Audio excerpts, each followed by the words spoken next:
The crystal chandeliers above the Grand Meridian Hotel cast 1,000 points of light across polished marble floors, each reflection more blinding than the last.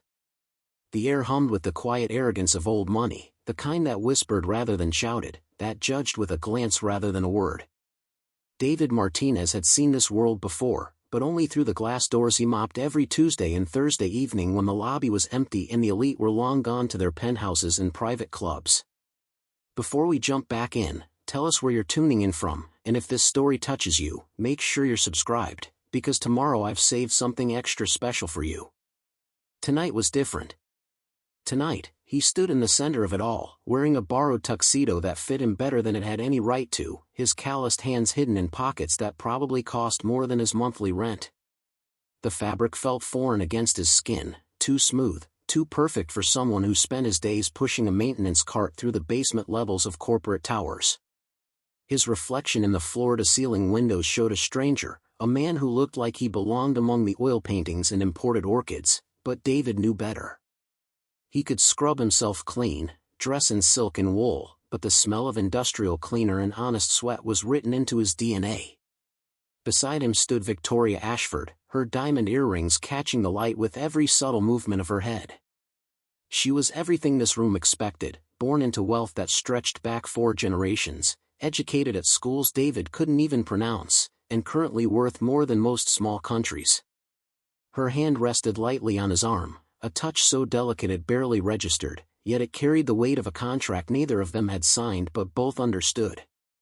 For the next 4 hours, David wasn't a janitor. He was her husband.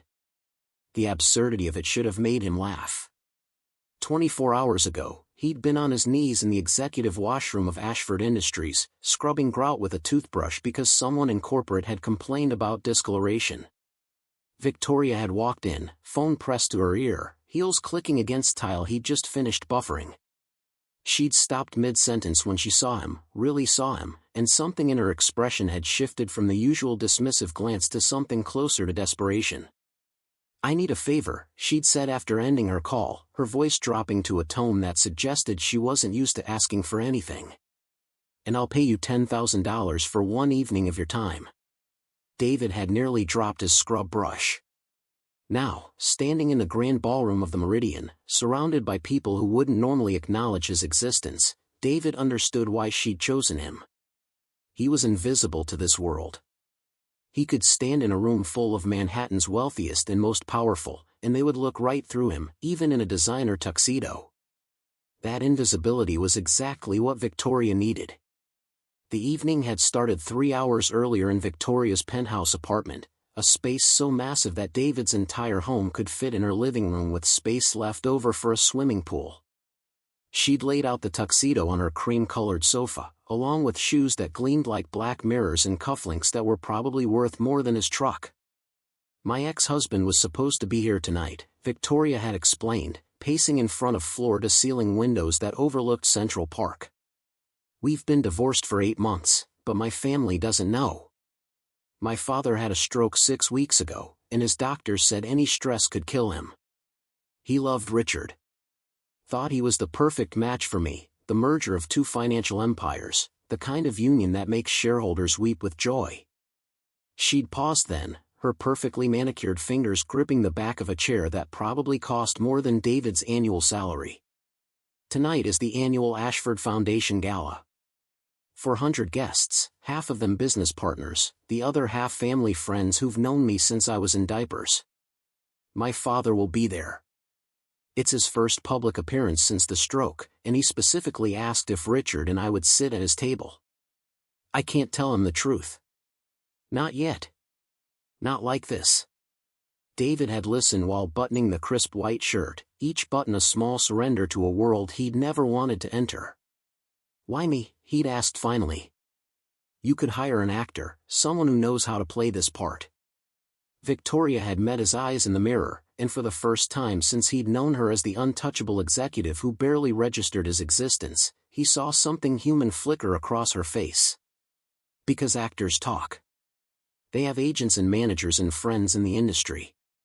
This story would be on page 6 before dessert was served. "But you?" She gestured at him, not unkindly. You're not part of this world. You have no reason to sell me out, nothing to gain from my embarrassment. And frankly, you have kind eyes. My father will like you." The compliment had caught him off guard, coming from a woman who'd never spoken more than 3 words to him before yesterday. Kind eyes. His late wife Sarah used to say the same thing, usually while teasing him about being too soft, too quick to help neighbors or donate to causes they couldn't afford. Sarah had been gone 2 years now, taken by cancer that had burned through their savings faster than it had burned through her body, leaving David with a mountain of medical debt and a 12-year-old daughter who still cried herself to sleep some nights. The tuxedo fit perfectly because Victoria had somehow acquired his measurements, probably from the uniform company that supplied his work clothes. The attention to detail was impressive and slightly unnerving. She thought of everything, right down to a wedding band that matched hers, a simple platinum circle that felt heavy and wrong on his finger. "Remember," she'd said as they rode the private elevator down to the waiting car, "you're Michael Chen, a venture capitalist I met at a conference in Singapore. We bonded over a shared love of modern architecture and got married 6 months ago in a small ceremony in Bali. You're quiet, thoughtful, and you prefer listening to talking. If anyone asks about your work, be vague. Venture capital is boring enough that people won't press for details." David had nodded, committing the lies to memory, each one sitting uncomfortably in his chest. He wasn't a liar by nature. 42 years on Earth, and he could count on one hand the number of times he'd deliberately deceived someone. But $10,000 was $10,000. That was Emma's braces and her school trip to Washington, D.C., and maybe, finally, the new water heater that had been wheezing and groaning for the past 8 months. The car had been a Mercedes, driven by a man who didn't speak or make eye contact, and the ride through Manhattan had been surreal, watching the city transform from his neighborhood in Queens where laundromats and bodegas lined the streets to the glittering towers of wealth where doormen wore better suits than David owned. Now, in the ballroom, a waiter glided past with a tray of champagne and crystal flutes. Victoria took 2, handing one to David with a smile that was probably meant to look affectionate but came across as practiced. Preparing and narrating this story took us a lot of time, so if you are enjoying it, subscribe to our channel. It means a lot to us. Now, back to the story. "Try to look like you enjoy my company," she murmured, her lips barely moving. "I'm working on it," David replied, taking a careful sip. The champagne was excellent, probably, though his palate was more accustomed to beer from a can while watching baseball in his living room.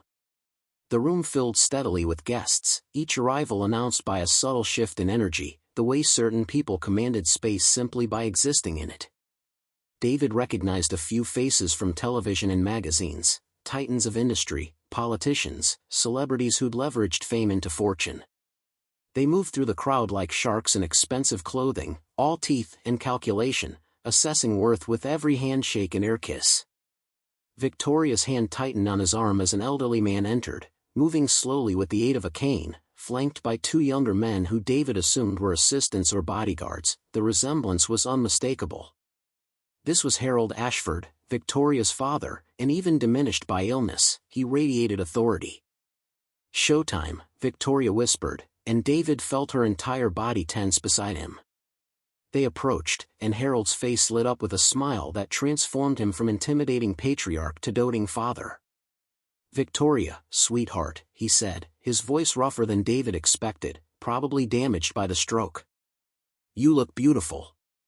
"Hi, Daddy," Victoria said, and the affection in her voice was genuine.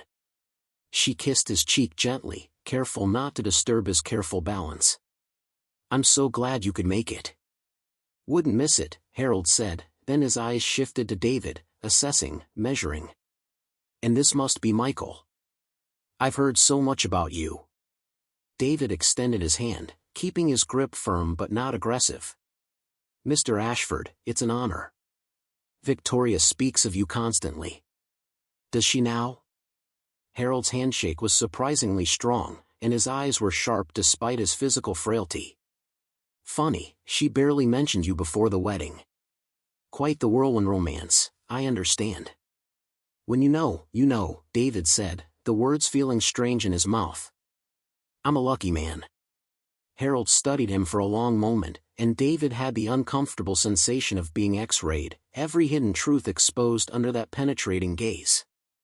Then Harold smiled. "Well, any man who can make my daughter happy has my blessing." God knows Richard never managed it, for all his pedigree and connections. Victoria's hand squeezed David's arm hard enough to leave marks, a warning or a plea for help, he couldn't tell which. "Shall we find our table?" Victoria suggested, her voice bright with forced cheer. "I believe we're seated together." The table was positioned perfectly, close enough to the stage to signal importance but not so close as to be on display. 5 other couples joined them, all friends of Harold's, all clearly curious about the mysterious Michaelchen who'd swept Victoria off her feet. David found himself subjected to a polite interrogation disguised as dinner conversation, questions about his background, his family, his business philosophy. He stuck to the script Victoria had provided, embellishing where necessary, keeping his answers vague enough to discourage follow-up questions. It helped that he was naturally quiet, that years of being overlooked had taught him to listen more than he spoke. The other men at the table seemed to appreciate this, interpreting his silence as wisdom rather than ignorance. The woman seated to his left, a silver-haired society matron dripping in pearls, leaned close during the salad course. "You're different from Richard," she said, her voice carrying notes of approval. He never stopped talking about himself. Always had to be the center of attention. "I prefer to let my work speak for itself," David replied, which was true enough if you replaced work with mop bucket. She laughed, a genuine sound that surprised him. "I like you, Michael. You're refreshingly humble."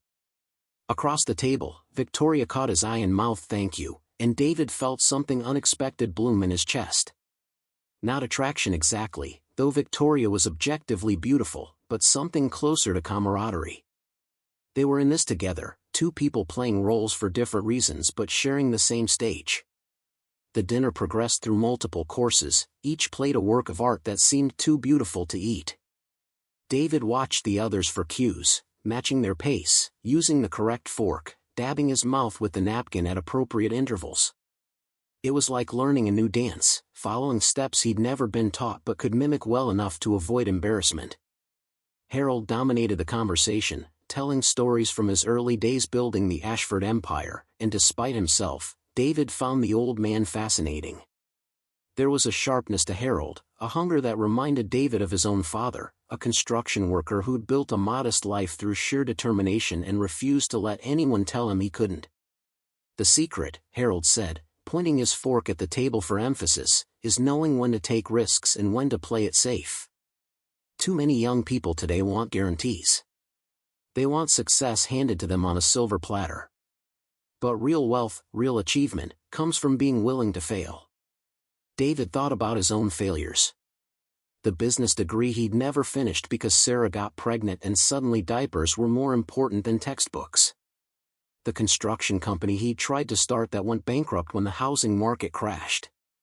The long slide from hopeful young man to middle-aged janitor, each year another layer of dreams deferred. "I agree," David heard himself say. "Some of my best lessons came from my biggest mistakes." Harold's eyes sharpened. "Such as?" David hesitated, aware that every person at the table was now listening. He could lie, invent some story about a failed investment or a business deal gone wrong. But something in Harold's expression reminded him of his own father's face the day David had told him he was dropping out of college. Disappointment mixed with understanding, the look of a man who knew what it meant to fall short. "I tried to start a construction company when I was 25, David said quietly. Borrowed money from family, convinced friends to invest their savings. I was sure I could compete with the big firms, offer better service, more personal attention. But I didn't understand cash flow or contract law or how quickly one delayed payment could topple everything. It failed within 18 months. Took me 5 years to pay everyone back." The table was silent. Victoria stared at him with wide eyes, probably wondering where this confession had come from, whether he'd just destroyed their careful fiction. But Harold nodded slowly, something like respect crossing his features. "And what did you learn?" "That confidence without knowledge is just arrogance," David said. and that the people you hurt when you fail matter more than the money you lose. Harold raised his wine glass. To hard lessons, he said. The only kind worth learning. The table joined the toast, and David caught Victoria's expression, a mix of surprise and something that might have been admiration. He'd gone off script, risked exposure, but somehow it had worked. Because the truth, he realized, was often more convincing than the most carefully constructed lie. The evening's program began shortly after dessert, a decadent chocolate creation that David barely tasted. His mind was still reeling from the conversation at dinner, the way Harold had looked at him with genuine interest rather than the polite dismissal he'd expected. It was disorienting, this feeling of being seen, of having his words carry weight in a room full of people who normally wouldn't give him a second glance. Victoria leaned close as the lights dimmed, her perfume a subtle blend of jasmine and something expensive he couldn't name. That was either brilliant or incredibly stupid, she whispered. I haven't decided which yet. Sometimes they're the same thing, David replied, watching as a woman in a red gown took the stage, her presence commanding immediate silence. The woman was Elena Vasquez, CEO of the Ashford Foundation, and she spoke with the practiced ease of someone who'd given 1,000 speeches to rooms just like this one. She talked about the foundation's work, the schools they'd built in underserved communities, the scholarships that had sent hundreds of kids to college, the medical research they funded. It was impressive, genuinely so, and David found himself thinking about Emma, about how different her life might be if she had access to opportunities like these. But then Elena's tone shifted, becoming more serious, more personal. Tonight, we're honored to have a special guest, she said, her eyes scanning the crowd. Someone who represents everything this foundation stands for. Against impossible odds, he earned a full scholarship to Princeton, graduated top of his class, and has since dedicated his life to creating opportunities for others. Please welcome Marcus Reynolds, founder of Urban Hope Initiative. The applause was enthusiastic as a young black man in his early 30s took the stage. He was handsome in an understated way, his tuxedo fitting him like it had been grown on his body, and when he smiled, the entire room seemed to brighten. But it was his eyes that caught David's attention, the same kind of quiet intensity that David saw in his own mirror some mornings, the look of someone who'd fought for every inch of ground they stood on. Marcus spoke without notes, his voice clear and strong. When I was 14, I was living in a car with my mother and 2 younger sisters, he began, and the room went absolutely still. We'd been evicted from our apartment, my mom had lost her job, and we were one bad day away from complete disaster. I remember sitting in that car, parked behind a grocery store in Newark, watching people walk by with their shopping bags and their normal lives, thinking I was invisible to them. That I didn't matter. David's chest tightened. He knew that feeling, had lived it in different variations his entire life. The way people look through service workers, the assumption that if you clean toilets or mopped floors, you must not have dreams or intelligence or anything worth acknowledging. But then a teacher noticed me, Marcus continued. Mrs. Chen, my 8th grade English teacher, saw that I was wearing the same clothes 3 days in a row. She pulled me aside after class and asked if everything was okay at home. I lied, of course. Told her everything was fine. But she didn't believe me, and instead of reporting it to social services and making things worse, she did something incredible. She gave me her home address and told me that if I ever needed a quiet place to do homework, her door was always open. The room was so quiet that David could hear his own heartbeat. Beside him, Victoria had gone very still, her champagne glass forgotten in her hand. That invitation changed my life, Marcus said. Not because of the physical space, though that mattered. But because someone saw me. Someone believed I was worth the effort. Mrs. Chen tutored me in her living room 3 nights a week for 2 years. She helped me apply for scholarships, wrote recommendation letters, and when I got into Princeton, she threw me a party that made me feel like I'd won the lottery. David felt something burning behind his eyes, a dangerous pressure that threatened to spill over. He thought about his own teachers, the ones who'd encouraged him, who'd told him he was smart enough for college, for better things. And he thought about how life had a way of redirecting even the best intentions, how quickly circumstances could turn potential into survival mode.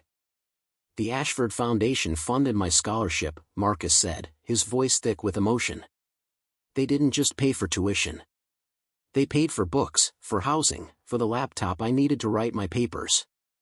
They gave me a stipend so I could focus on studying instead of working 3 jobs. They invested in me when I was just a kid from Newark who'd been living in a car. And now, through Urban Hope Initiative, I get to do the same thing for others. The applause was thunderous. People rose to their feet, and David found himself standing too, clapping until his palms stung. He looked around the room at all these wealthy people, these titans of industry and society figures, and saw genuine emotion on many faces. Maybe they weren't all as disconnected as he'd assumed. Maybe some of them actually cared. But then he noticed something else. At a table near the front, a group of men in their 50s and 60s remained seated, their expressions ranging from bored to actively hostile. One of them, a heavy-set man with silver hair and a face like weathered granite, leaned over to his companion and said something that made the other man smirk. David couldn't hear the words, but he recognized the look. Dismissal. Contempt. The same expression he'd seen on corporate faces when they walked past him in hallways, when they stepped over his mop bucket without acknowledgement, when they complained about cleaning schedules as if he wasn't standing right there. Victoria noticed his attention and followed his gaze. Her jaw tightened. "That's Richard's father," she whispered. "Gregory Hamilton. He's never forgiven me for the divorce, even though his son was the one who couldn't keep his pants zipped." "Charming," David muttered. "He's worse than you think," Victoria said, her voice dropping even lower. "He made his fortune in real estate, mostly by displacing low-income families and building luxury condos. He thinks charity is a waste of money, that poor people are poor because they're lazy or stupid. We've had screaming matches at board meetings about the foundation's mission." As if sensing their attention, Gregory Hamilton turned and caught Victoria's eye. His smile was cold, calculating, and David saw him lean over to whisper something to the man beside him while staring directly at their table. Both men laughed. Victoria's hand found David's under the table, gripping it hard enough to hurt. "He's going to make trouble," she said quietly. "He always does." The program continued with more speakers, more testimonials from scholarship recipients and program beneficiaries. Each story was moving, each person a testament to what was possible when resources met opportunity. But David couldn't shake the feeling that something was building, a storm gathering on the horizon. During a brief intermission, guests mingled and refreshed their drinks. David stood beside Victoria near one of the tall windows overlooking the city, nursing a scotch that someone had pressed into his hand. He wasn't much of a drinker, but the burn helped settle his nerves. "Michael Chen," a voice said behind them, dripping with false friendliness. What an unusual name for someone in venture capital. David turned to find Gregory Hamilton standing there, flanked by 2 younger men who had the look of private equity bros, all teeth and aggressive confidence. Up close, Gregory was even more imposing, tall and broad-shouldered despite his age, with eyes like chips of ice. "Gregory," Victoria said coolly. "I didn't realize you were attending tonight." "Wouldn't miss it," Gregory replied, though his tone suggested otherwise. "After all, I'm on the board. Though I voted against most of tonight's initiatives, as you well know." He turned his attention fully to David. "So, Michael, tell me about this venture capital firm of yours. What's the name again? I like to keep track of the players in that space." It was a trap, obviously, but David had walked into worse. "I prefer to keep a low profile," he said evenly. "Flashy investors tend to make poor decisions." "How convenient," Gregory said, his smile sharpening. "A venture capitalist who doesn't want publicity. That's like a politician who doesn't want votes." He took a step closer, invading David's personal space in a way that was clearly meant to intimidate. "You know what I think? I think you're not who you say you are." Victoria stepped between them, her voice dropping to a dangerous register. "Gregory, if you have something to say it directly instead of playing games." "I'm just making conversation," Gregory said innocently. "Getting to know my former son-in-law's replacement." Though I have to say, Victoria, you've certainly traded down. From a Hamilton to a. He looked David up and down with obvious distaste. Well, whatever this is. The two younger men snickered, and David felt heat rising in his chest. This was familiar territory, the casual cruelty of people who'd never had to fight for anything, who measured worth in bank statements and family names. He'd spent his entire adult life being looked down on by men like Gregory Hamilton, dismissed as less than because he worked with his hands instead of pushing money around spreadsheets. At least I can sleep at night, David heard himself say, his voice calm despite the rage building inside. Must be hard for you, knowing how many families you've destroyed to build your empire. Gregory's face darkened. Excuse me? You heard me, David said, and suddenly he didn't care about the script or the role he was supposed to play. I know exactly who you are, Mr. Hamilton. I know about the building in Astoria you bought 5 years ago, the one where you tripled the rent overnight and forced out 40 families so you could renovate and flip it.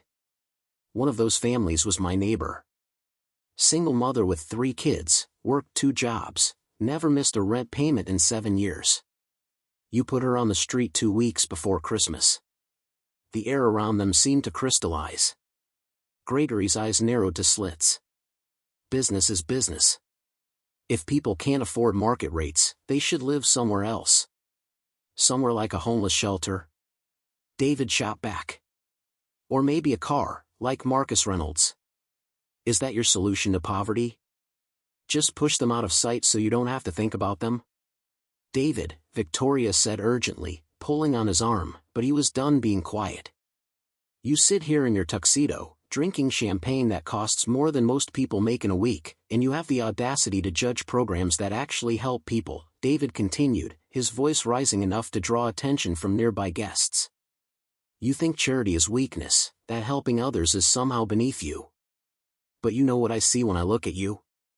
A scared old man who's terrified that if we actually create a level playing field, people might realize you're not special. You're just lucky. Gregory's face had gone purple with rage. How dare you speak to me like that?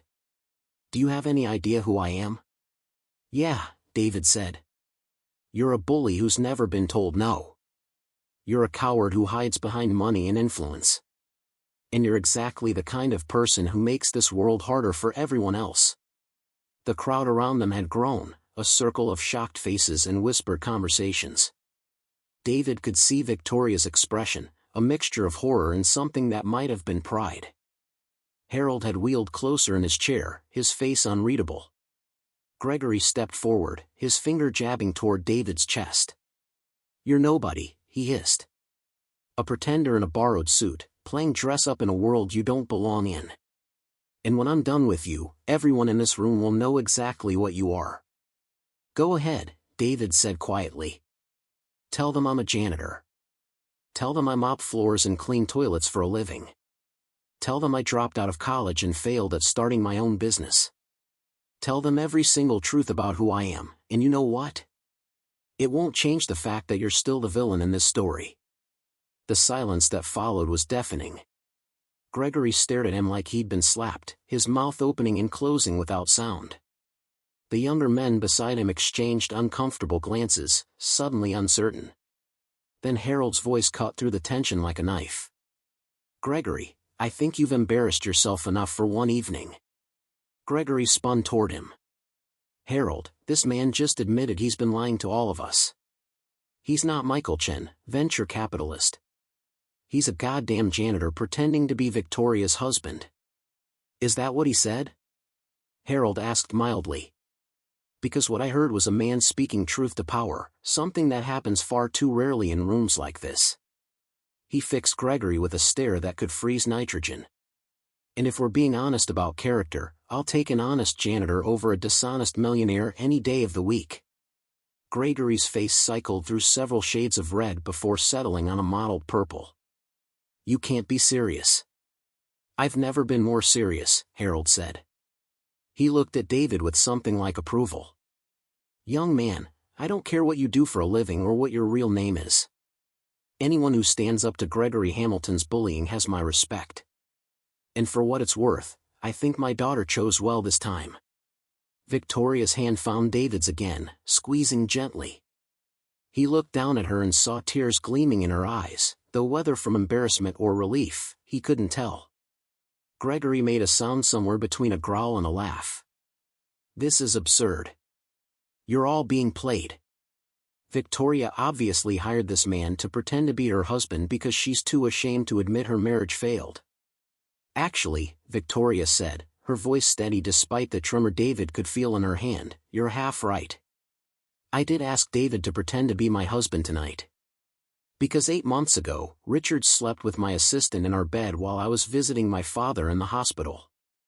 When I filed for divorce, Richard spread rumors that I was frigid and impossible to please, that the failure of our marriage was my fault. And I couldn't tell Daddy the truth because he was recovering from a stroke and his doctors said stress could kill him. She took a shuddering breath, her grip on David's hand tightening. So yes, I hired someone to play a role tonight. But the difference between David and Richard is that David has more integrity in his little finger than Richard has in his entire body. David works hard, supports his daughter, and doesn't pretend to be something he's not just to impress people who don't matter. The crowd had swelled to encompass most of the ballroom now, all pretense of polite distance abandoned. David could see phones being raised, people recording, and he had a sudden vision of this moment going viral, of his face plastered across social media, his life exposed for everyone to judge. But then something unexpected happened. Marcus Reynolds, the scholarship recipient who'd given the moving speech earlier, pushed through the crowd and extended his hand to David. I'm Marcus, he said simply. And I just want to say thank you for what you said. People like Gregory Hamilton need to be called out more often. David shook his hand, too stunned to speak. Then another person stepped forward, a woman in her 60s wearing enough jewelry to fund a small country. I'm Dorothy Callahan, she said. My late husband made his fortune in manufacturing, and he always said the hardest working people he knew were the ones on the factory floor, not in the executive suite. You remind me of him. Then another person, and another, a steady stream of guests introducing themselves, sharing their own stories of working-class backgrounds or family members who'd struggled. Not everyone, of course. Many guests simply watched with expressions ranging from amused to scandalized, and David could see several people leaving, probably to gossip or call their friends with the juicy details. But enough people showed support that David felt something shift in his chest, a small crack in the armor he'd built over years of being overlooked. Maybe he did belong here, not because of money or status, but because his story mattered just as much as anyone else's. Gregory Hamilton stood apart from the crowd, his face a mask of barely controlled fury. This is a disgrace, he said to no one in particular. I'm resigning from the board effective immediately. I won't be associated with an organization that celebrates mediocrity and deception. Your resignation is accepted, Harold said cheerfully. In fact, I should have pushed for it years ago. You've been a thorn in this foundation's side since the day you joined, blocking every initiative that might actually help people because it doesn't fit your narrow worldview. Gregory opened his mouth to respond, then seemed to think better of it. He turned on his heel and stalked toward the exit, his entourage scrambling to follow. The crowd parted for him like water, and David watched him go with a mixture of satisfaction and disbelief. Had that really just happened? Had he really told off one of the wealthiest, most powerful men in New York City? The adrenaline was starting to wear off, leaving him shaky and vaguely nauseous. Victoria tugged on his arm, pulling him away from the crowd toward a quieter corner of the ballroom. Are you okay? She asked, her eyes searching his face. I have no idea, David admitted. I just destroyed your carefully planned evening and probably got myself blacklisted from every decent job in the city. You stood up for what was right, Victoria said firmly. And you defended me when you had no obligation to do so. That matters more than any plan. David laughed, a slightly hysterical sound. Your father knows I'm not really your husband. He figured it out the moment you told that story about your construction company, Victoria said. But he played along because he was curious to see what kind of man I'd chosen, real or fake. And I think he approves. Of a janitor? Of someone with principles, Victoria corrected. Someone who doesn't back down from bullies, even when it costs him. The evening had taken on a surreal quality, like a dream where the rules kept changing. David felt untethered, floating somewhere between his normal life and this glittering fantasy. Through the windows, he could see Manhattan spread out below, millions of lives playing out in those buildings, each person with their own struggles and dreams and moments of courage or cowardice. Elena Vasquez approached, her red gown swishing softly. "That was quite a scene," she said, though her tone was more amused than critical. "Gregory's been looking for an excuse to quit the board for months. You just gave him one." "Sorry about that," David said awkwardly. "Don't be," Elena replied. "He's been blocking funding for youth programs because he thinks teenagers from rough neighborhoods are all future criminals. Getting rid of him might be the best thing that's happened to this foundation in years." She studied David with open curiosity. "Victoria tells me you have a daughter." "How old?" 12, David said. "Emma. She's in 7th grade. Smart kid?" "Brilliant," David said without hesitation. "Straight A's, loves math and science, wants to be an engineer." Elena smiled. "We have a STEM scholarship program specifically for girls from underserved communities. I'd love to talk to you about it sometime, if you're interested." David felt his throat tighten. "Seriously?" "Seriously," Elena confirmed. "What happened tonight doesn't change the Foundation's mission. If anything, it reinforces it. We're here to help people like you and Emma, not to gatekeep opportunities based on who your parents are or where you went to school."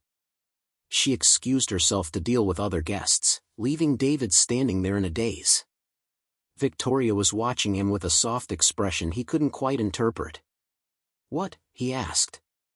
"Nothing," she said. "I'm just realizing I might have underestimated you." "Everyone does," David replied. "I'm used to it."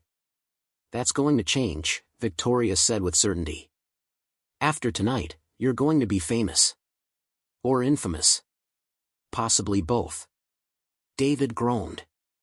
"I don't want to be famous. I just want to take care of my daughter and do my job." "Too late," Victoria said, nodding toward a group of people with press badges hovering near the entrance. "The story's already out there. By tomorrow morning, you'll be trending on every social media platform. Janitor crashes high society gala, calls out billionaire bully." "Please tell me you're joking." "I never joke about social media," Victoria said solemnly, though her eyes were dancing with suppressed laughter. The rest of the evening passed in a blur. More people wanted to meet David, to shake his hand, to tell him their own stories of working-class struggles or share their appreciation for what he'd said to Gregory Hamilton. It was overwhelming and exhausting and strangely wonderful all at once. Harold held court at his table, clearly energized by the drama rather than depleted by it. When David and Victoria finally made their way back to him, the old man was grinning like a kid who'd just pulled off the perfect prank. "Well," Harold said, gesturing for them to sit, "that was the most entertaining gala we've had in 20 years. Gregory Hamilton's face when you called him a coward, priceless." "I probably shouldn't have done that," David said. "Probably not," Harold agreed. "But I'm glad you did anyway. Men like Gregory need to be reminded that money doesn't make them better than anyone else. It just makes them richer." He leaned forward, his expression growing more serious. "Victoria told me the truth while you were being mobbed by admirers. About Richard, about the divorce, about why she brought you here tonight. I'm not angry, in case you're wondering. Disappointed she felt she couldn't tell me, but not angry." "That's my fault," Victoria said quietly. "I was trying to protect you." "I know," Harold said gently. "And I love you for it. But I'm tougher than you think, sweetheart. A little truth won't kill me. In fact, it might be exactly what I needed." He turned his attention back to David. "As for you, young man, I'd like to make you an offer. The Foundation is always looking for people with real-world experience to help guide our programs. We have board positions, advisory roles, opportunities to make a real difference. You interested?" David blinked. I'm a janitor, Mr. Ashford. I clean buildings for a living. And before tonight, Marcus Reynolds was just another scholarship kid from Newark, Harold countered. Now he's changing lives. Your background doesn't disqualify you, David. It makes you exactly the kind of voice we need at the table. People who remember what it's like to struggle, who understand that opportunity shouldn't be determined by zip code or bank balance. It was too much. The entire evening had been too much, from the borrowed tuxedo to the confrontation with Gregory to this moment, sitting at a table with people who actually seemed to value his opinion. David felt like he was standing on the edge of a cliff, one wrong step away from falling into something he couldn't control. Can I think about it? He asked finally. Take all the time you need, Harold said. But don't take too long. Good people are hard to find, and I don't want someone else snatching you up first. The Gala wound down slowly, guests filtering out in expensive cars and private drivers. David helped Victoria gather her things, both of them moving in a bubble of exhausted silence. The night had been a roller coaster, and now that the adrenaline was fading, David felt wrung out like an old dish rag. In the car ride back to Victoria's penthouse, they sat in companionable quiet, watching the city lights blur past. David's mind kept replaying moments from the evening, Gregory's face, Harold's unexpected support, the feeling of Victoria's hand in his when everything was falling apart. Thank you, Victoria said finally, breaking the silence. For tonight. For defending me. For being real when everyone else was playing games. You paid me $10,000, David reminded her. I should be thanking you. Keep the money, Victoria said. You earned it. But more than that, you gave me something I haven't had in a long time. Hope that not everyone in this world is a shark. That good people still exist. David didn't know what to say to that, so he said nothing.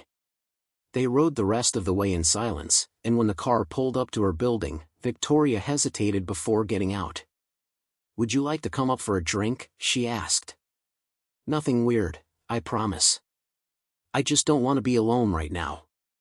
David thought about Emma, asleep at his sister's house, about the early shift he had tomorrow morning, about all the very sensible reasons he should say no.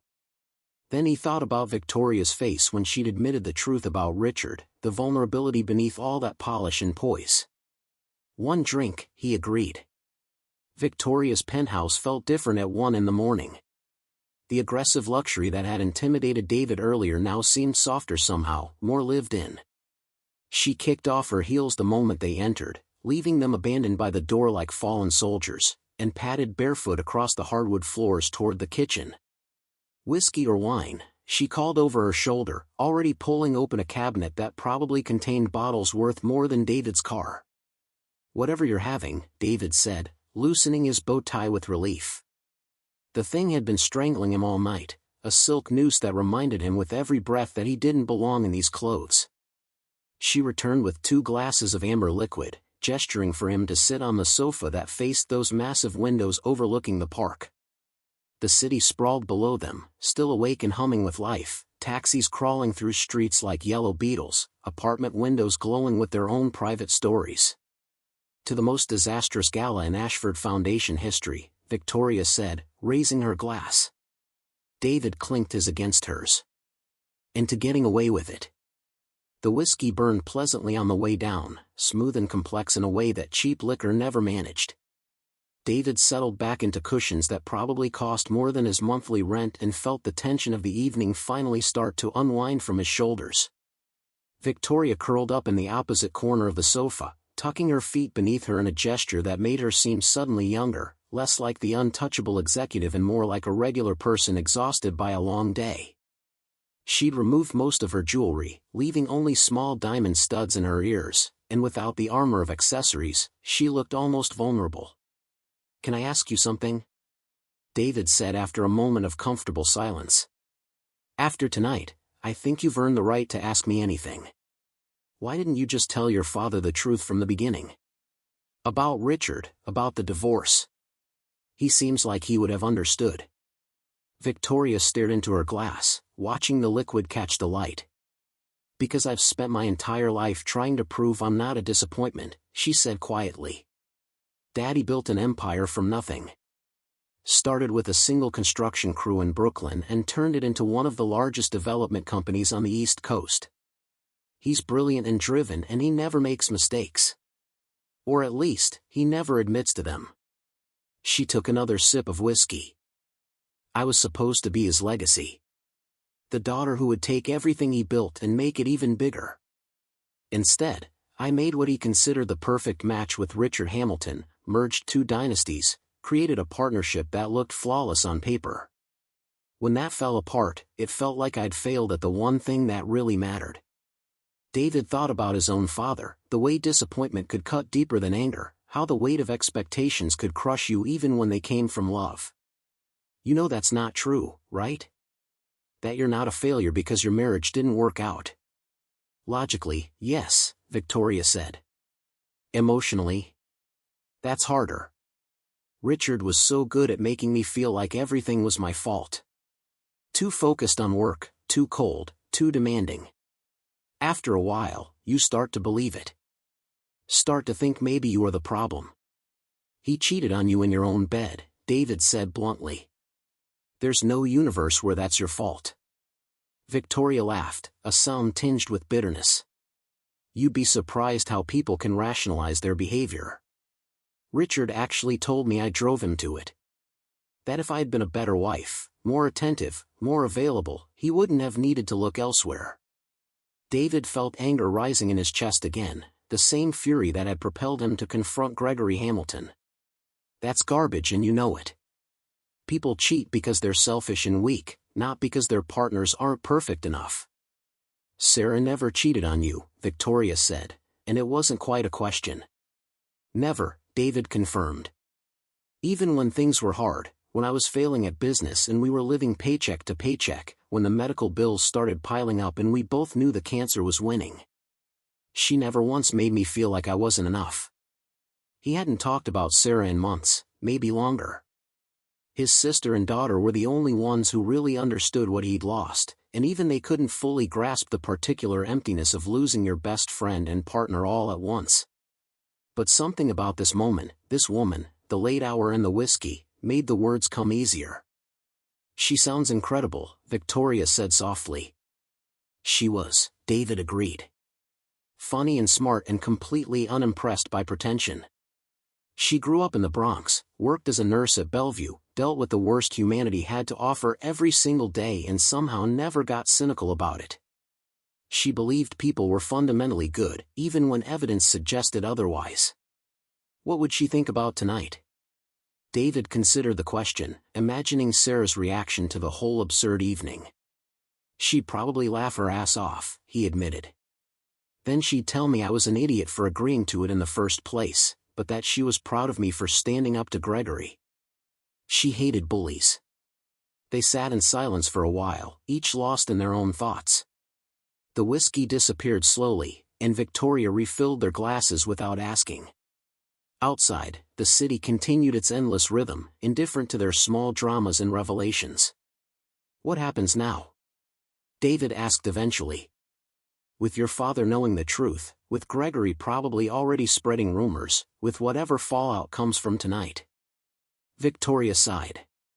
Honestly? I have no idea. The practical part of me says I should do damage control, get ahead of the story, craft a narrative that minimizes the embarrassment. But another part of me thinks maybe it's time to stop managing perceptions and just live with the consequences. That's terrifying, David said. Completely, Victoria agreed. But also kind of liberating? Like, the worst has already happened. Everyone knows my marriage was a sham, that I hired a stranger to play my husband, that I've been lying to my father for 8 months. There's nowhere to go but up from here. David wasn't sure he agreed with that assessment. In his experience, things could always get worse. But he appreciated her optimism, the way she was trying to find silver linings in what most people would consider a complete disaster. For what it's worth, he said, I think your father respects you more now than he did when you were pretending everything was perfect. The stuff you said tonight, about Richard and why you couldn't tell the truth, that took real courage. I only found that courage because you went first, Victoria pointed out. Watching you tear into Gregory, seeing you refuse to back down even when it would have been smarter to stay quiet, that gave me permission to be honest too. They were sitting closer now. David wasn't sure when that had happened. Close enough that he could smell her perfume mixed with the whiskey, close enough to see the fine lines around her eyes that makeup usually hid, the small scar on her chin that had probably been covered by foundation earlier. This is weird, right? Victoria said suddenly. Us sitting here like we're friends when 12 hours ago I barely knew your name. Definitely weird, David confirmed.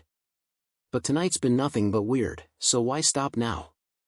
Victoria laughed, and the sound was genuine this time, free of the bitterness that had colored it earlier. Fair point. Though I should probably let you go home. You mentioned an early shift tomorrow, and I've already disrupted your life enough for one evening. David glanced at his phone and winced. 2 a.m, which meant he'd get maybe 4 hours of sleep before his alarm screamed at him to get up and return to his real life. The borrowed tuxedo would go back to wherever Victoria had acquired it, the fancy shoes and expensive watch would disappear, and he'd be back in his work uniform pushing a mop bucket through empty hallways. But something had shifted tonight, something fundamental that David couldn't quite name. He'd stepped outside his normal boundaries, confronted people he would usually avoid, said things that should have gotten him thrown out but instead earned him respect. The world felt different now, full of possibilities he'd stopped believing in years ago. Before I go, he said, I need to know something. What you said about me having integrity, about choosing well this time, did you mean that? Or were you just playing to the crowd? Victoria met his eyes directly, and in that moment she looked completely unguarded. I meant every word, she said. I've been surrounded by men like Richard my entire life. Men who say the right things and wear the right clothes and know exactly how to navigate social situations, but underneath it all they're hollow. You're the first person I've met in years who seems completely, unapologetically real. Real doesn't pay the bills, David said, trying to deflect the intensity of her gaze. No, Victoria agreed. But it's worth a hell of a lot more than you think. They stood at the same time, the evening clearly ending even though neither of them had explicitly said so. Victoria walked him to the door, and David shrugged back into his jacket, suddenly aware of how rumpled he must look after hours of wearing clothes not meant for his comfort. The 10,000, Victoria said as he was leaving. I'll have it transferred to your account tomorrow. And David? If you change your mind about my father's offer, about getting involved with the foundation, I hope you'll consider it. We could use more people who actually give a damn. I'll think about it, David promised, though part of him already knew he wouldn't. Getting involved meant staying connected to this world, and he wasn't sure he could handle that kind of exposure. Tonight had been extraordinary, but extraordinary couldn't be sustained. Eventually, everyone had to return to their normal lives. The elevator ride down felt longer than the ride up had, each floor a descent back into reality. By the time David reached the street, the city had quieted slightly, the space between taxis growing longer, fewer pedestrians stumbling home from bars. He caught a cab because the subway felt too far and too complicated at this hour, and watched Manhattan transform outside the window as they headed toward Queens. His phone buzzed constantly during the ride, notifications piling up faster than he could read them. Emma had texted 3 times asking where he was and if he was okay. His sister had sent a string of increasingly worried messages. And there were dozens of unknown numbers, messages from people he'd never heard of, requests for interviews and comments in his side of the story. Victoria had been right. He was famous now, or at least infamous. Someone at the Gala had recorded his confrontation with Gregory Hamilton and posted it online. The video had already racked up hundreds of thousands of views, spawning think pieces and hot takes across every social media platform. People were calling him a hero, a troublemaker, a class warrior, a fraud. Everyone had an opinion about a moment they hadn't lived through, a situation they couldn't fully understand. David turned off his phone. When the cab finally pulled up to his building, a modest 3-story walk-up in a neighborhood that gentrification hadn't quite reached yet, David felt the weight of exhaustion settle over him like a blanket. He climbed the stairs slowly, his feet aching in the expensive shoes, and let himself into the apartment he shared with Emma. His sister Maria was asleep on the couch, the television still flickering with late-night infomercials. David shook her gently awake, and she blinked up at him in confusion before her expression cleared. "You're alive," she said, sitting up and stretching. "Emma's been worried sick. I told her you were working late, but she kept asking why you weren't answering your phone." "Long story," David said. "I'll tell you everything tomorrow." "How is she tonight?" "Fine. Did her homework, ate dinner without complaining, went to bed on time. She's a good kid, David. You're doing something right." Maria gathered her things and headed home, leaving David alone in the quiet apartment. He checked on Emma, found her sprawled across her bed in a tangle of blankets and stuffed animals, her face peaceful in sleep. She looked so much like Sarah in these moments that David's chest ached with it. He changed out of the tuxedo carefully, hanging each piece in his closet where it looked absurdly out of place among his work clothes and worn jeans. The bow tie went on his dresser, a reminder that tonight had actually happened, that he hadn't imagined the whole surreal experience. Sleep should have come easily given his exhaustion, but David's mind refused to quiet. He kept replaying moments from the evening, Gregory's face when David had called him a coward, Victoria's hand in his during the chaos, Harold's unexpected approval. Each memory felt both vivid and dreamlike, as if they'd happened to someone else and he was just watching the replay. His phone, turned back on and placed on the nightstand, buzzed with a new message. "Victoria. Thank you again for tonight. I know I keep saying it, but I mean it. You gave me back something I'd forgotten I had. Sleep well, David Martinez. You earned it." David stared at his real name on the screen, a small detail that felt significant somehow. She'd called him Michael all night for the benefit of others, but now, in private, she used his actual name. It felt like an acknowledgement, or recognition that whatever had happened between them tonight was real despite the fiction they'd presented to the world. He typed a response. "Thank you for trusting me with the truth. Good luck with whatever comes next." Her reply came quickly. "Same to you. Something tells me we'll both need it." David set the phone aside and closed his eyes, but sleep still wouldn't come. His mind drifted to Harold's offer, to the possibility of actually making a difference instead of just surviving. It was tempting, dangerously so, the idea that he could be more than what circumstance had made him. But it was also terrifying, because stepping into that world meant risking everything he'd carefully built, the small safe life that protected Emma from the chaos and disappointment he'd experienced. The foundation could offer Emma opportunities he'd never dreamed possible. Scholarships, mentorship, connections that could change the trajectory of her entire life. But it would also mean exposure, scrutiny, people digging into their past and judging every choice David had made. Was it worth it? Could he handle that kind of attention? These were questions without easy answers, the kind that required daylight and coffee and maybe advice from people wiser than himself.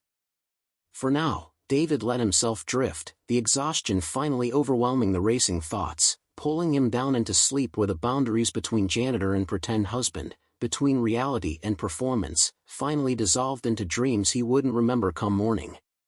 Somewhere in the city, Victoria was probably lying awake too, wrestling with her own demons and decisions. Gregory Hamilton was likely plotting revenge, planning how to salvage his reputation and punish those who'd embarrassed him. Harold was maybe smiling in his sleep, satisfied that his daughter had finally shown the strength he'd always known she possessed. Marcus Reynolds was working on his next initiative, inspired by the night's drama to push even harder for change. And Emma slept peacefully, unaware that her father's life had just taken a turn towards something completely unexpected. The city never truly slept, just shifted and adjusted, and somewhere in that endless movement, David found a strange comfort. Whatever came next, whether fame or obscurity, opportunity or consequence, it would unfold one moment at a time. For tonight, he'd been brave. For tonight, he'd stood up for what mattered. Tomorrow would take care of itself. Morning arrived with all the subtlety of a sledgehammer. David's alarm pierced through the thin veil of sleep at 5:30, dragging him back to consciousness with cruel efficiency. His body felt like it had been through a car accident, muscles stiff from tension he hadn't realized he'd been carrying, head fuzzy from too little sleep and too much whiskey. For a blessed moment, he thought the previous night had been a dream, some fever-induced fantasy born from exhaustion and too many late shifts. Then he saw the tuxedo hanging in his closet. David groaned and forced himself upright, his joints protesting every movement. The apartment was still dark, Emma's alarm wouldn't go off for another hour, and the coffee maker beckoned from the kitchen like a lighthouse in fog. He stumbled toward it, operating on muscle memory alone, and didn't check his phone until the first cup was halfway consumed and his brain had grudgingly agreed to begin functioning. 347 notifications. David stared at the number, certain it had to be a glitch. Nobody got 347 notifications unless they were a celebrity or had somehow become the main character in a very specific kind of nightmare. He scrolled through with mounting dread, watching his life become public property in real time. The video of his confrontation with Gregory Hamilton had gone completely viral. Not just viral in the sense of a few thousand views and some scattered shares, but millions of views across multiple platforms, trending on Twitter, dissected on Reddit, analyzed by amateur body language experts on TikTok. Someone had even made it into a meme, Gregory's shocked face plastered over various scenarios with captions about consequences and karma. News outlets had picked up the story.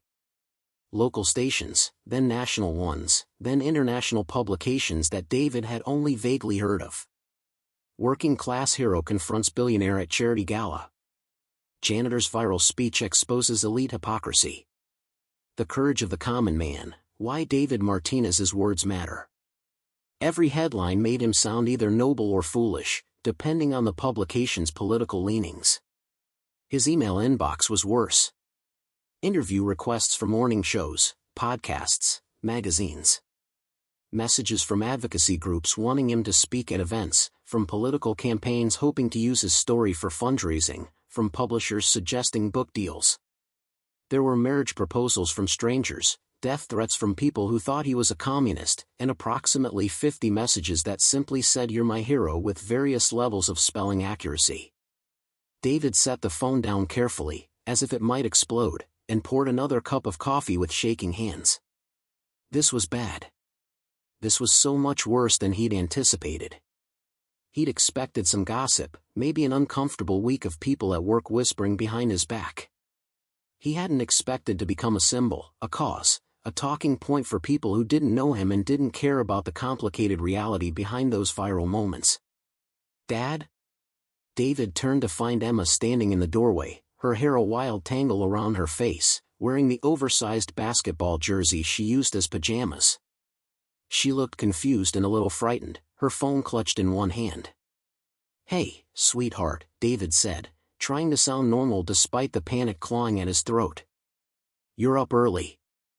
"Jessie texted me," Emma said, referring to her best friend. "She said you're all over the internet. She said people are calling you a hero and that you yelled at some rich guy at a fancy party." "Dad, what's going on?" David had prepared exactly 0% of an explanation for his 12-year-old daughter. He'd been so focused on surviving the evening, on getting through the performance and the confrontation and the aftermath, that he hadn't considered how it would look to Emma. How it would feel to have your father suddenly become internet famous for reasons you didn't understand. "Come sit down," he said, gesturing to the kitchen table. "I need to tell you about last night." Over the next 20 minutes, David explained everything. The request from Victoria, the fake marriage, the gala, the confrontation with Gregory Hamilton. He tried to frame it in terms Emma would understand, talking about standing up to bullies and defending people who couldn't defend themselves, but even as he spoke, he could see the confusion and hurt building in her eyes. "You pretended to be someone's husband?" Emma said when he finished, her voice small. "You lied to all those people?" "Yes," David admitted, because lying to his daughter about lying seemed like it would only make things worse. "I did. And I'm not proud of that part. But the woman who asked me was in a bad situation, and she needed help, and I thought I could help her without anyone getting hurt." "But people did get hurt," Emma said. "You hurt them by lying." And now everyone knows about it and they're talking about you like you're some kind of revolutionary when really you were just pretending to be rich. The assessment was harsh but accurate, and it stung more coming from his daughter than it would have from any stranger online. Emma had inherited Sarah's ability to cut through nonsense and see the core truth of situations, and right now that truth was uncomfortable. "You're right," David said quietly. "I made a choice that seemed simple at the time but turned out to be complicated. And now I'm dealing with consequences I didn't anticipate." "But Emma, the part where I stood up to that man, Gregory Hamilton, that part was real.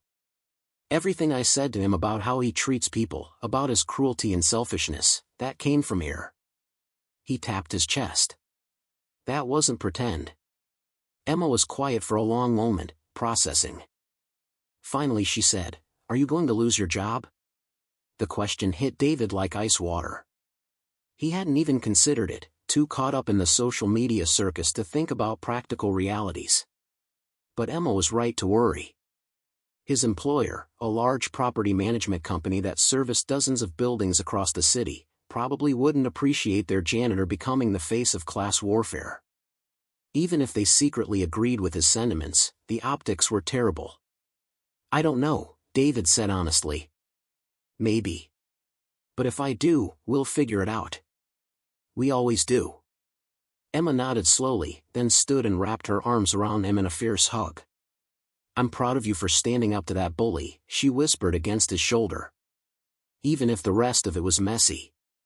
Mom would have been proud too." David felt his eyes burn with unexpected tears. "Thanks, sweetheart. That means everything."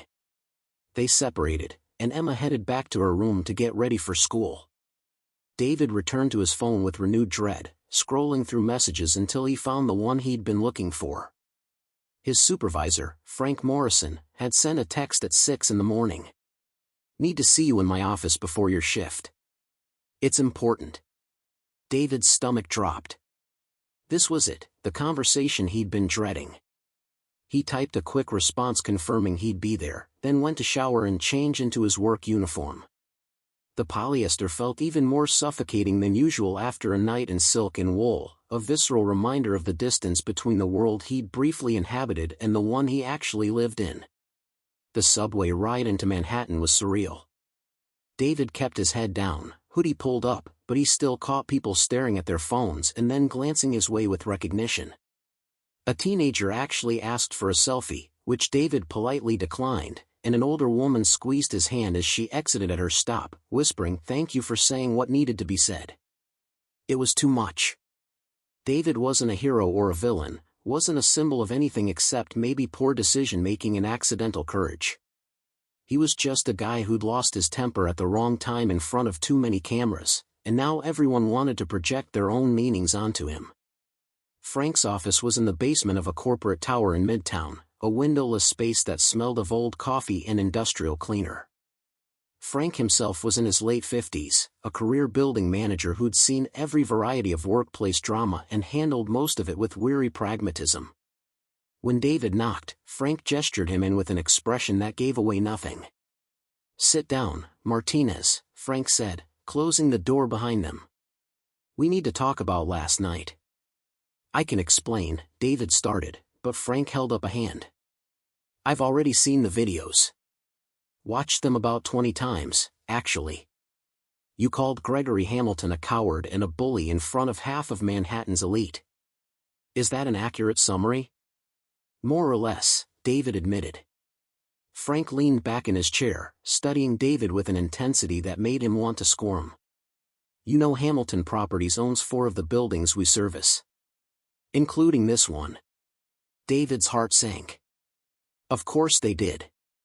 Gregory Hamilton's real estate empire sprawled across the city like a web, and David had just walked directly into it. "I figured that might be the case," David said quietly. "I'm guessing they've already called demanding my termination."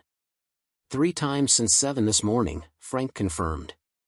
Gregory's assistant, his lawyer, and Gregory himself.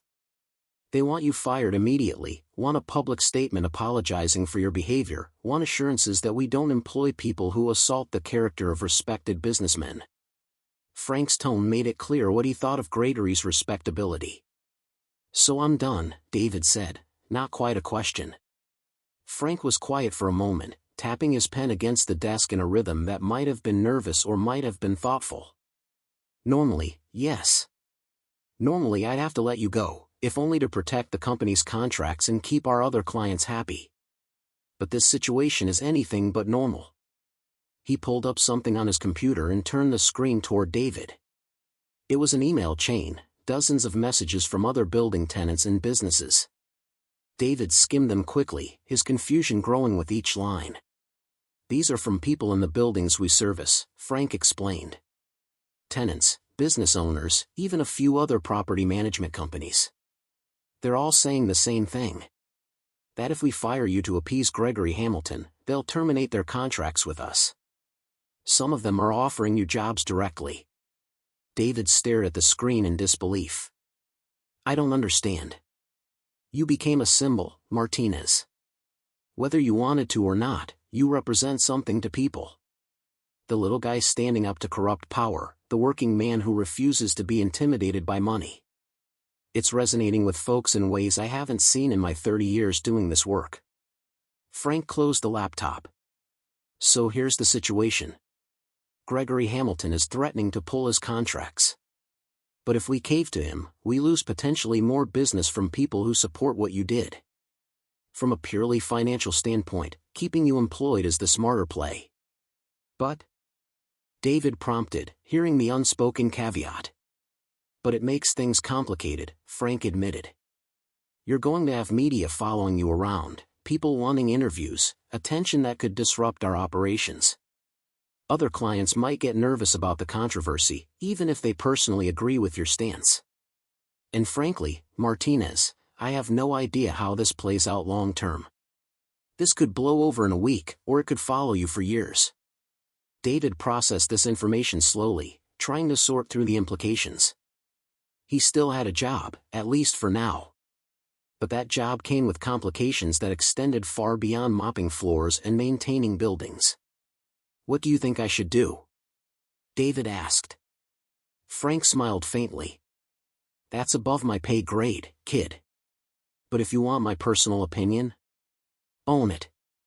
You said what you said, you meant what you meant, and you're not going to apologize for speaking truth just because it made powerful people uncomfortable. That takes guts. Not many people have that anymore. Even if it costs me everything?" "Especially then," Frank said. "Look, I grew up poor. South Bronx in the 70s, back when that meant something. I've spent my whole life working for men like Gregory Hamilton, watching them treat people like disposable resources while pretending they're pillars of the community.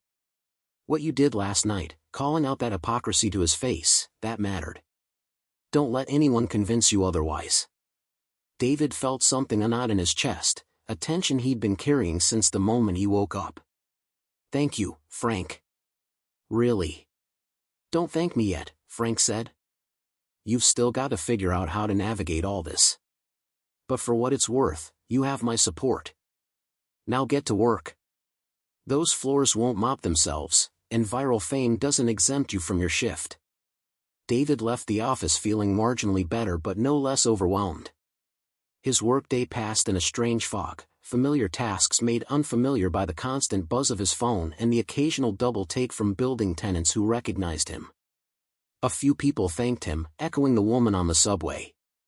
Others just stared, their expressions ranging from admiration to disgust depending on their own politics and prejudices. During his lunch break, David finally called Victoria. She answered on the second ring, sounding harried. "David, thank God. I've been trying to reach you all morning. Have you seen the news?" "I've seen everything," David said. "It's a nightmare." "Or an opportunity," Victoria countered. "Depending on how you look at it. My father wants to meet with you this afternoon. He's been fielding calls from board members all morning, and the consensus is that you should join the foundation officially. Not just as an advisor, but as a full board member with voting power." David nearly dropped his phone. "That's insane. I'm a janitor who created a public relations disaster. Why would anyone want me on their board? Because you represent authenticity, Victoria explained. Because the foundation exists to help people like you, and having you at the table ensures we remember who we're actually serving. Because watching you confront Gregory Hamilton reminded everyone that charity without accountability is just ego. Victoria, I can't be on a board. I don't know anything about nonprofit management or fundraising or whatever else board members do. I'd be completely out of my depth. You'd learn, Victoria said firmly. And in the meantime, you provide perspective that no one else can. Look, I'm not saying it would be easy. You'd have to deal with more scrutiny, more attention, more people trying to use your story for their own purposes. But you'd also have the chance to actually make a difference instead of just surviving. David thought about Emma, about the scholarships Elena Vasquez had mentioned, about all the kids growing up like he had, smart and capable but lacking the resources to reach their potential. He thought about Sarah, about how she'd always encouraged him to take risks when they mattered, to push beyond the safe boundaries of survival mode. Can I think about it? He asked finally. Of course, Victoria said. But David, whatever you decide, please don't disappear. Last night mattered. What you said mattered. Don't let the fear of consequences make you hide from that. They said goodbye, and David sat in the break room staring at his half-eaten sandwich, no longer hungry. His phone continued its relentless buzzing, each notification another person wanting something from him, another demand on time and energy he barely had. One message stood out from the noise. It was from Marcus Reynolds, the scholarship recipient from the Gala. Hey David, I know you're probably drowning in messages, but I wanted to reach out personally. What you did last night gave voice to something a lot of us feel but don't know how to express. I'd love to buy you coffee sometime, if you're willing. No pressure, no agenda. Just one guy who's been underestimated talking to another. Here's my number. David saved the contact information, filing it away as something potentially valuable in a sea of noise. Marcus understood this world in ways David didn't, had navigated the transition from poverty to success without losing sight of where he came from. Maybe he could offer guidance, or at least commiseration. The rest of the workday crawled by with excruciating slowness. Every time David thought he could lose himself in the familiar rhythms of cleaning, his phone would buzz with another notification, another reminder that his life had fundamentally changed whether he wanted it to or not. By the time his shift ended, he felt wrung out and desperate for the relative sanctuary of home. But home offered no escape. When David arrived at his apartment building, he found a news van parked outside and a reporter with a cameraman loitering near the entrance. They spotted him immediately, and the reporter rushed over with an eagerness that made David want to run. Mr. Martinez, I'm Jennifer Walsh from Channel 7 News. Could we have a moment of your time? The public is very interested in hearing your side of the story. No comment, David said, trying to push past her. Just a few questions, Jennifer pressed, the cameraman now filming. Do you regret confronting Gregory Hamilton? Are you worried about potential lawsuits? What message do you hope your actions send to other working-class Americans? I said no comment, David repeated more firmly, finally making it to the door and ducking inside. His heart was pounding, hands shaking with adrenaline and anger.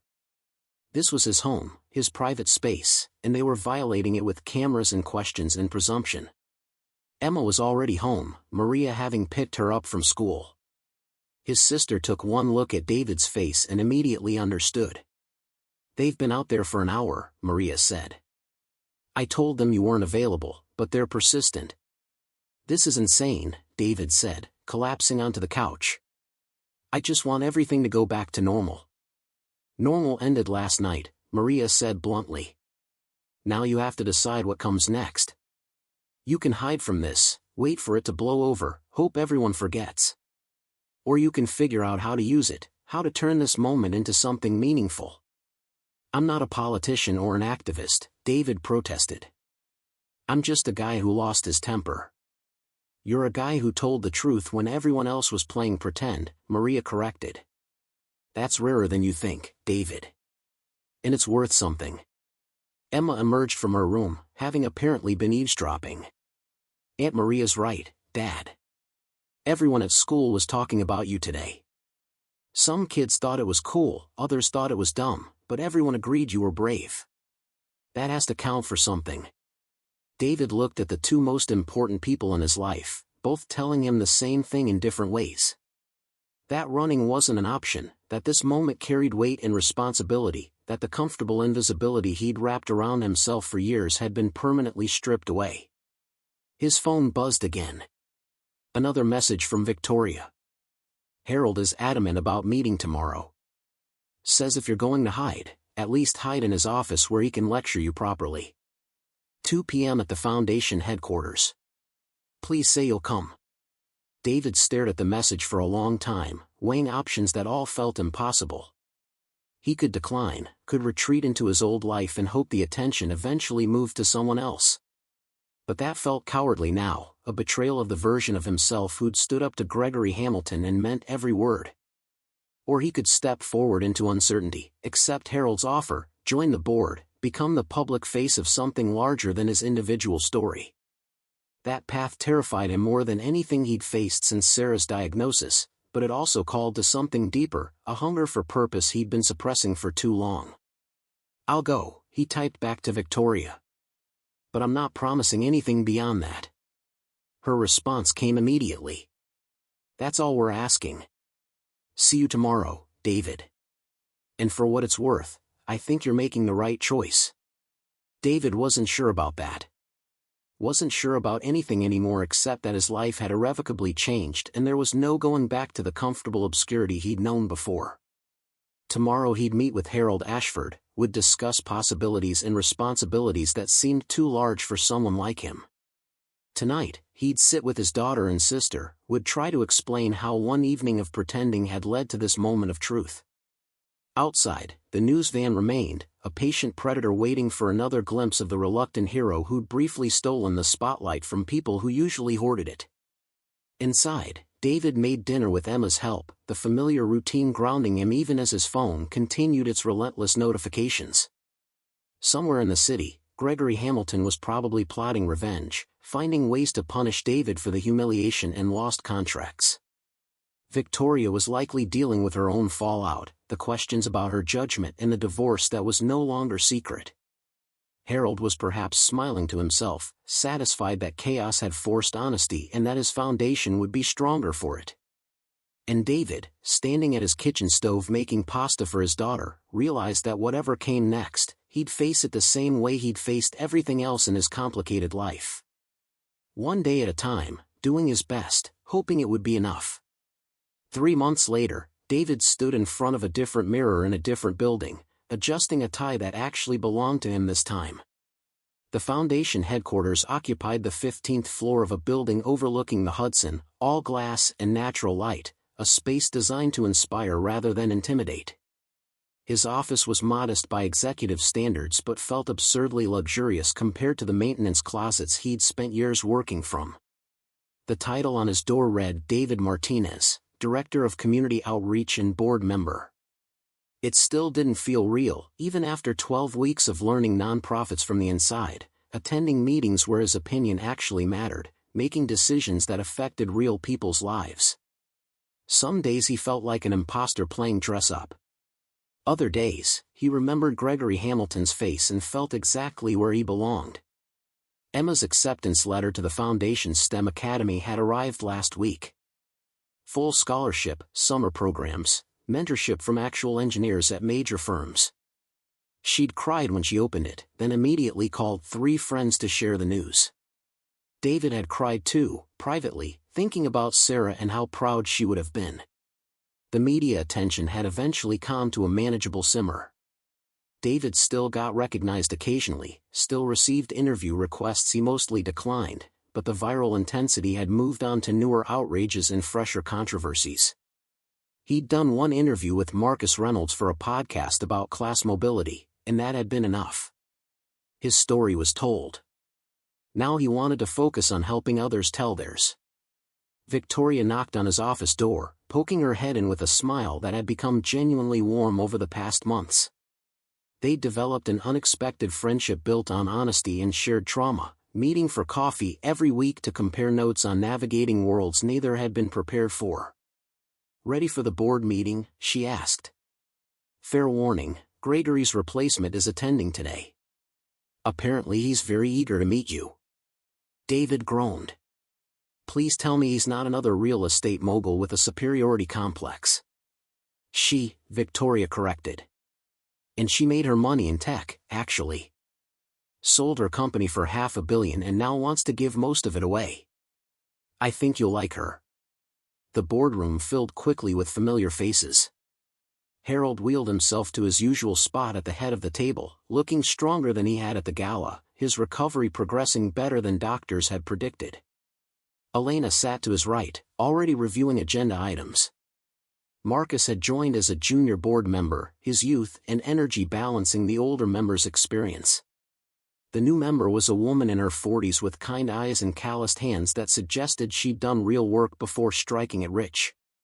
She introduced herself as Patricia Chen, and David felt his throat tighten at the coincidence of the name. "My 8th grade English teacher was Mrs. Chen," he said quietly. "She changed Marcus's life." Patricia's eyes widened. "Laura Chen was my aunt. She passed away 2 years ago, but she talked about Marcus constantly. Said he was proof that one person really could make a difference." She paused, studying David. "She would have loved what you did at that gala. She hated bullies more than anything." The meeting proceeded with its usual rhythm of reports and proposals, but David found himself thinking about connections and legacies, about how Sarah's belief in goodness had led him to take Victoria's offer, which had led to the confrontation that had led to this moment. How Mrs. Chen's kindness to Marcus had rippled outward, inspiring Patricia's philanthropy, which would now fund programs helping hundreds of kids just like them. During a break, Harold pulled David aside. "I've been thinking about your suggestion last month," the old man said. "About creating a fund specifically for single parents dealing with medical debt. I'd like to name it after your wife, if you're comfortable with that. The Sarah Martinez Memorial Fund." David had to turn away to collect himself, blinking hard against the sudden burning in his eyes. "She'd be honored," he managed finally. "And probably make a joke about finally getting her name on something fancy. She sounds like she was remarkable." "She was," David agreed. "She would have handled all of this so much better than I have. Would have known exactly what to say, how to balance everything without losing herself in the process." Harold's hand, still strong despite his age, gripped David's shoulder. "You're doing fine, son. Better than fine. You're making a real difference, and you're doing it without compromising who you are. That's rarer than you think." The afternoon brought a surprise visitor. Frank Morrison appeared in David's office looking uncomfortable in civilian clothes, a far cry from his usual work uniform. "Thought I'd see how the other half lives," he said, glancing around the space with obvious amusement. "Nice digs, Martinez. Long way from mopping floors." "I still mop floors sometimes," David said, which was true. He'd insisted on maintaining some of his old routes, partly to stay grounded and partly because he genuinely missed the simple clarity of physical work. "What brings you by?" "Company's implementing some new policies," Frank said, handing over a folder. "Figured you'd want to know. Better wages for custodial staff, improved benefits, actual career advancement opportunities. Upper management claims it's been in the works for a while, but we both know it's because of you. Because suddenly people are paying attention to how we treat the folks who keep buildings running." David flipped through the documents, seeing concrete improvements that would affect hundreds of workers across the city. "This is good, Frank. Really good."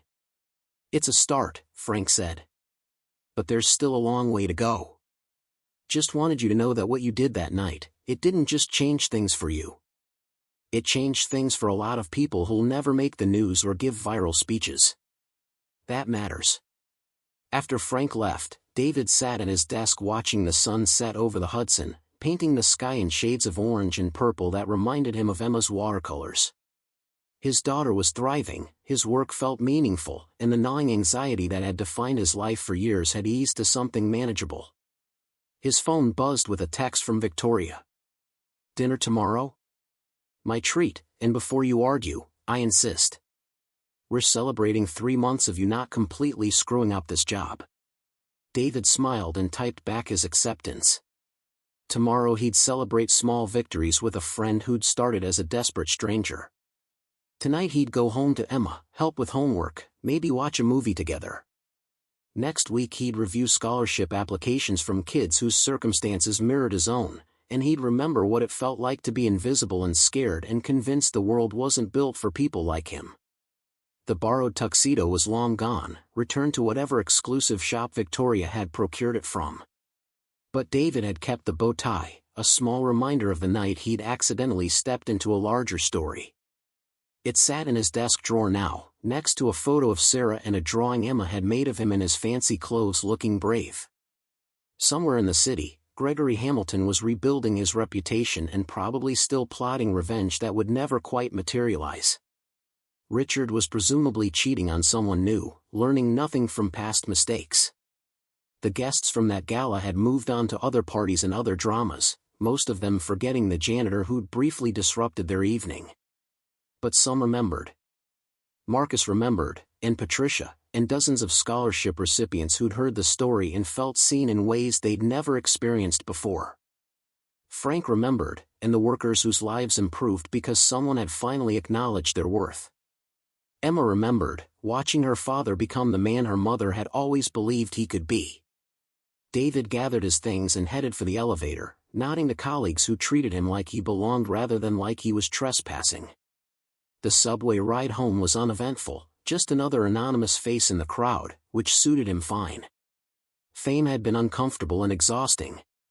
Purpose, he'd learned, was quieter but infinitely more satisfying. When he arrived home, Emma was at the kitchen table surrounded by engineering textbooks that the academy had provided, her face scrunched in concentration. She looked up when he entered, her smile bright enough to chase away any lingering doubts about the choices he'd made. "How's work, Dad?" "Good," David said, and meant it. "Really good." "How was school?" "Great.